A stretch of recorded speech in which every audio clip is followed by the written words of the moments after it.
Welcome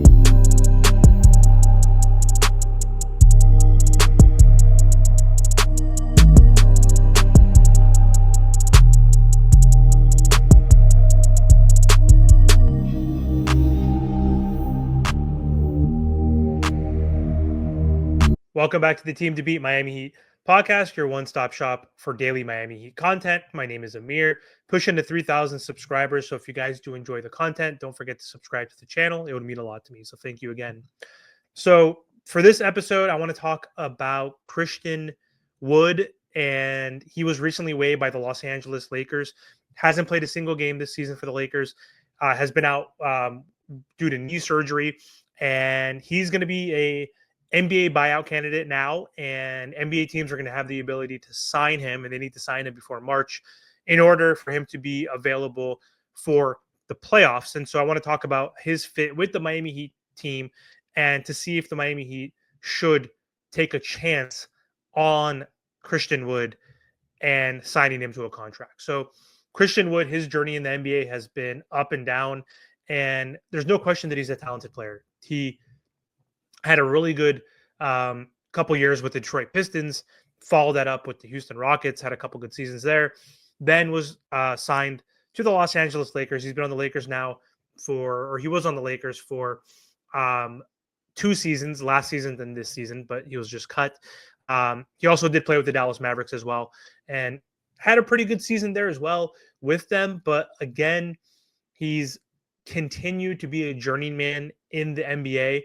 But even though he has been a journeyman, he has been a proven scorer and rebounder. And what exactly can Christian Wood bring to this Miami Heat team if the Miami Heat do sign him as a backup big?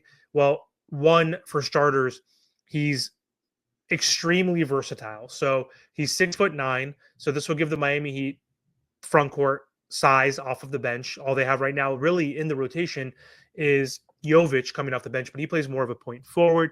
Kevin Love is not in the rotation. He's too old and he's not going to contribute. So we need someone who's younger. He's only 28 years old.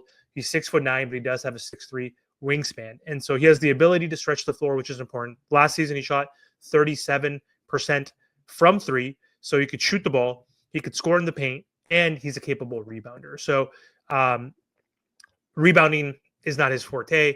But again, the combination of the skills that he has for his inside-outside game, his ability to rebound, his ability to defend at an above average level, I think he is a cheap contract that the Miami Heat could take a chance on for a veteran's minimum of like $3 million.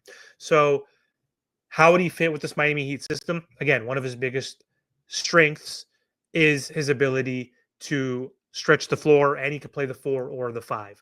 And so he could either back up Bam Adebayo at the 4, or he could back up Kel'el Ware at the 5. His three-point shooting will spread the floor and create lanes for players like if Terry Rozier's still in the lineup off the bench, he can open up space for Terry, for Hawkes, even for Jovic, who likes to dribble, penetrate, and then kick out 2 shooters as well. He's a really good playmaker. He's getting even better game by game. And so having Jovic out there who can dribble, penetrate, and then kick it out to Wood, who can, spot up at the 3 in the corners, would be huge for this Miami Heat's offense. Offense has been struggling. They're 21 now in offensive rating. So he is someone that could fit in with this team to space the floor, and someone who could also play alongside Bam or even Kel'el Ware. So he could play the 5 next to Bam, or he could play the 4 next to Kel'el Ware, and they can create defensive mismatches, and he could play and guard 3 through 5 as well. So again, that versatility is something the Miami Heat needs off the bench. Floor spacing, rebounding. Again, his defense, he's no slouch. He's no world-class defender either. But either way, he's long with his wingspan, like I mentioned earlier. He's athletic. He can block shots in the paint, and he could rotate pretty well. He has pretty good mobility as a defender as well. So last season averaged, or 2 seasons ago, technically, with the Lakers, he averaged 1.1 blocks. The season before that with the Rockets, he averaged a block as well and a steal. So he, in his career, has basically averaged 0.9 blocks per game. And he's really capable of scoring. Obviously, on that Rockets team, he averaged 21 points, 10 rebounds. And the second year with Houston, he averaged 18 and 10. And then with Dallas, he averaged 17 points, 7 rebounds, 1 block per game. And had the opportunity, was playing 25 minutes, 30 minutes, 32 minutes. Last season with the Lakers, he only played 17 minutes in those 50 games with the Lakers, averaged 7 points, 5 rebounds, and 1 assist per game. So Christian Wood has been linked to the Miami Heat. We were planning on signing him if we did trade for Damian Lillard, which fell through. And we were going to sign him and Kelly Oubre. They both had interest. So he's been linked to the Miami Heat in the past. I think he's someone that can come off our bench that we should take a flyer on. Again, it's super cheap. Why not add more size and length and athleticism to this bench and someone who could shoot threes and rebounds? So 2 areas that are important for this Miami Heat team. So let me know what you guys think in the comment section. Do you think Christian Wood would be a good fit for this Miami Heat team, or do you think we should sign someone else like Chris Boucher? I made another video about that earlier this week. So what are your thoughts on a player like Chris Boucher or Christian Wood? Let me know in the comments, and don't forget to subscribe to the channel. Thank you again.